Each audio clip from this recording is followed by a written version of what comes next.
¡Órale! ¿Qué pasó? Gracias. Me llamo Román Guzmán. ¿Dónde están mis mexicanos? ¿Mexicanos? ¿Uno? ¿Es todo? ¿Así?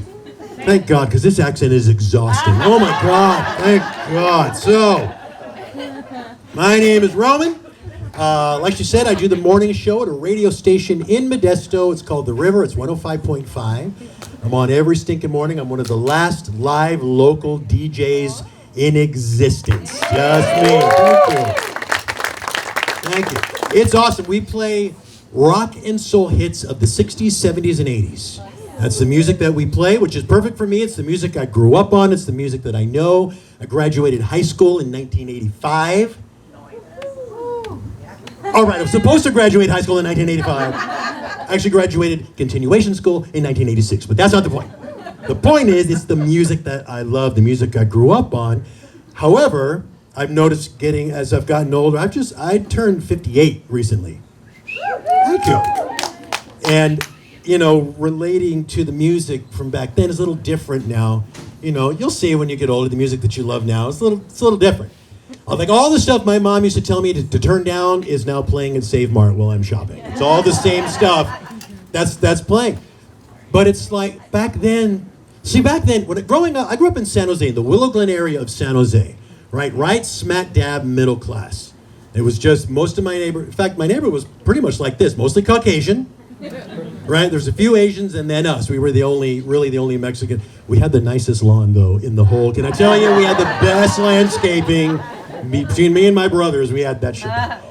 So when the big bands would come to town, back then it was the Oakland Coliseum, the Oakland Arena, eventually the Shoreline Amphitheater opened up, all these great places to see these big bands, right? And God bless my mother, she always just sort of trustingly left her purse anywhere, so we always had money for tickets, right? Always had ticket money. She was like, mijo, I thought I had $50 in my... Talk to Dad, he's drinking again. I'm going to go see Rush. I don't know what's going on here. And that was great. Now it's a little different, especially since I got to get up at 4 o'clock in the morning, drag my Mexican ass to the station to do the morning show. I've got a cousin who lives in Pleasanton, and he calls me up, tells me about all these conchas coming up. He called me up, and he said, hey, man, Yes is touring. Yes. Yes is touring. I'm like, fantastic. I say yes as often as I can. Let's go see yes. He said, they're going to be at the Mountain Winery in Saratoga. Beautiful place to see a show. Great. Get the tickets. Let's go see yes. He said, it's on a Tuesday. I said, oh, no. That's no bueno. I'm not driving all the way out there to tell yes. I said no. Santana's another one. Santana's always out on the road, right? If you haven't seen him, you got to go see him. My cousin calls me. He says, Roman, Santana's touring. We got to go see him. I'm like, great. Let's go see Theo Carlos. He said, he's going to be at the Shoreline Amphitheater. Fantastic. Get the tickets. He said, it's on a Saturday. Wonderful. Do it. He said, there's only lawn seats left. No. I'm too old to be... I can sit on the lawn. It's going to take his whole horn section to get my ass up off that lawn. I don't want to do it. I'm not doing it. And it's just different. You know, the bands relating to him back then, like Bad Company. You guys remember Bad Company? Yeah. Right? Can't get enough of your love. Yeah. At 58, right around 9:30, quarter to 10, I think I've had enough of your love. I don't mind it. Just spread it out a little bit. The weekend's coming. Right? Feel like making love. Let me know when you feel like making lunch. Now I'm listening. Now I got a little Jewish there for a second. Now I'm listening. Who else? Loverboy. Remember Loverboy? Loving every minute. That lead singer is twice the size as I am now. Still wearing those red leather pants. Cochino. I'm loving every minute of that. Foreigner. Foreigner's another one, right? Love that band. I think there's like maybe one original member left in Foreigner. But I listen to the lead singer now, and he's just so emotional and so intense. And at this point, in almost 60, for me, nothing's that urgent that doesn't involve a bowel movement. It's just different now as you get older. Not enough old people in this audience for that joke. That's okay. AC/DC, shook you all night long. All night? Shake me all night? Feels like it's going to start to hurt after a while. Tell you what. Shake me some of the night. We'll get to bed early. We'll get up early. We'll go get pancakes at Danny's. I get behind that. Let's do that. Right? At this point, for me, the Love Shack sounds like a little old place where you can get multiple STDs. I don't want to go. I'm not interested. My tin roof rusted. I don't need to explain that to anybody. Doing that. Whole lot of love, Led Zeppelin. I want a whole lot of, man. Some of the love. I'll take some of the love. You just put the rest on hold there. That's fine. Oh, Wham. Remember Wham? George Michael and Wham, right? What was it? Wake me up before you go. Fuck you waking me up for? Just go. Just go. I'll know you're gone when I wake up and you're not here. Just go. Unless you want me to wake you up before I go. But I go 6-7 times a night these days, all right? No one's gonna get any sleep if I'm waking you up. Just go. Get out of here.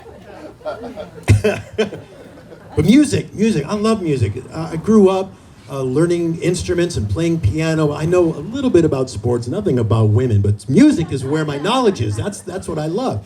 But it's very powerful, right? It evokes emotions, it brings back memories. It has the power to do that. That's why music, there's magic in there, and I love it. My wife was a music major when we met. So she plays multiple instruments, she sings, and she can be influenced musically speaking. For example, a few weeks back, I come home, she's in the kitchen, she's in a cranky mood. I walk through the front door, I can tell I couldn't see her, but I knew. If you're together with somebody for a while, you know. You step in, she's in a cranky mood, and it's your fault. And you know this, right? That's just what it comes down to. So I kind of said, hey, man, how's it going?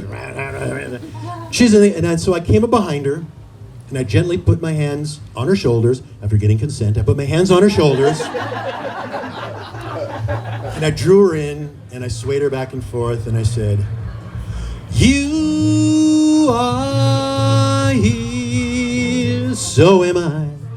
Maybe millions of people go by, but they all disappear from you, and I only have eyes for you. Shoo-up, shoo-up. Sometimes it works, let's get it on. Ooh, then it's gonna be. Sometimes it doesn't all by myself. It just depends on her. Sort of depends on her mood. She's awesome. My wife, skinny little white girl from the trailer park. Let me tell you something. I don't know what kind of trailer parks you have around here. I'm sure there's some, right? I'm sure they testify. So, but you haven't seen trailer park living till you've been to Modesto. That's some trailer park living, yeah. Skinny little white girl. First of all, I will tell you this. If you are dating somebody who lives in a trailer park and you own your home and you bring them to your house, they're never leaving. Just know that. Just know, oh, I like this. I think I live here now. Okay, well, but I don't tease her about it. I know, like, trailer park's kind of low-hanging fruit. It's easy to, but I don't tease her about it. Number one, because she's scrappy and I'm kind of afraid of her. Number two, because there's knowledge from the trailer park that I necessarily wouldn't have had growing up in Willow Glen, California. For example, I didn't know there's a right way and a wrong way to put foil on a window. I didn't know. There's a whole side. It has to go on the outside, shiny side out. She's the whole. What's that? Early on, we got our power shut off. All she needed was a handful of extension cords right up and over the neighbor's fence, and I'm watching Dance Moms with her. You never knew, and it was great. Trailer Park Princess. This woman can navigate the dollar store like Sacagawea, man. She is. It's amazing to watch. Yeah, she's awesome. Yeah. Here's where I'll lose half of you. That's all right. I live in Modesto. Here we go. You ready? Here we go. My wife is 20 years younger than I am. Nice. Yeah, 20 years younger. Geez, Romy, you don't look like you have a lot of money. I don't. Yeah, I met her when I was 38 and a half. Now she's 38 and a half, and it's not nearly as fun. But at the time, I was 38 and a half, we got together, and here's the thing about that. I asked her one day, because I was like feeling a little insecure, and I was fishing for a compliment, and I hadn't realized at that time that really your wife's the last person you go to for that. So I went up to my wife, And I was saying, hey, skinny little white girl, she is hot, 20-year difference. What was it about me that, I was able to close other than the fact that I was a homeowner when you graduate high school, but other than that, how was I able to sort of really, and I looked like Antonio Banderas, obviously, but other than these two things. And she said, you really want to know, big man? I'm like, yeah, how was I able to make this happen? And she said to me, well, evidently I have just the right amount of low self-esteem with daddy issues, and maybe you shouldn't ask questions. That's good advice. That's good. That's good advice. I have a 14-year-old daughter. My daughter just turned 14 years old. A little mixed race daughter. She's awesome. I have a 4-year-old granddaughter as well. She's not from my 14-year-old. I'm not that kind of Mexican. I have 2 boys from my first marriage. And so my daughter, this was a couple years ago, my daughter came out to her mother and I. Yeah, thank you. It was very silent in my house at that point. It was as silent in my house then as it was on this half of the room. Okay? Because I'm the old dad, right? I wasn't ready for all this, but I'm like, oh, wow, okay, well, no smelly boys coming around the house. I mean, man, I get on board. And so she sat us down and she said, listen, I just need you to know that this is my truth. This is my journey. This is who I am. I hope you still accept me and still love me. But this is who I am. And you need to know, Mom and Dad, that from this moment forward, I will be supporting the Las Vegas Raiders. I said, not in my house! That's in the Bible. Get your shit and get out of here. Folks, my name is Roman Guzman. Thanks for listening to my nonsense. You guys are awesome. Give it up for your own. Check it out.